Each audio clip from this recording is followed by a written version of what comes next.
I spent the next few days asking questions quietly so she wouldn't find out. It wasn't long before I heard the rumors. A few old women in the village whispered about strange things happening ever since Aisha arrived. One said she saw her walking in the middle of the night barefoot down the road to the river. Another claimed that animals, chickens, and goats had gone missing around her store. But the worst story came from a young man named Sani.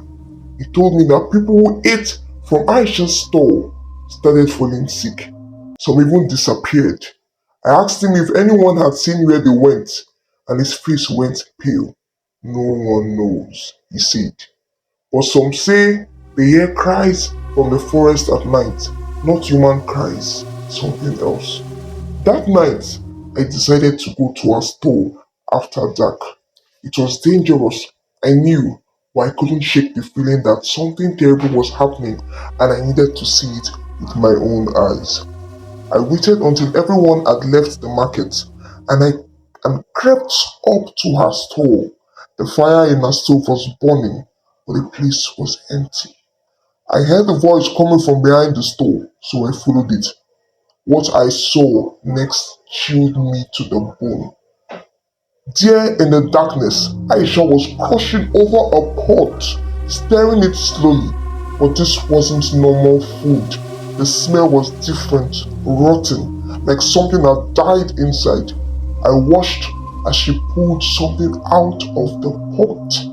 It was a small at first. I thought it was a bundle of clothes. But when she held it up to the moonlight, I saw what it really was. A human hand. I stumbled back, but I must have made a noise because she turned around. Her face was no longer the face of the woman I knew. It was twisted, her eyes glowing red, her mouth too wide, filled with sharp, crooked teeth. You shouldn't have come here, she whispered. I ran. I didn't stop until I was out of the market, out of the village. The next day, I packed my things and left Career.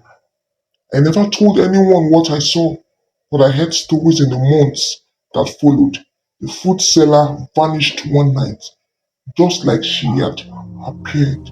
But some say they see her walking along the river looking for her next meal. And even now, whenever I smell that strange, sweet stew, I can't help but wonder if Aisha is still out there cooking for someone else.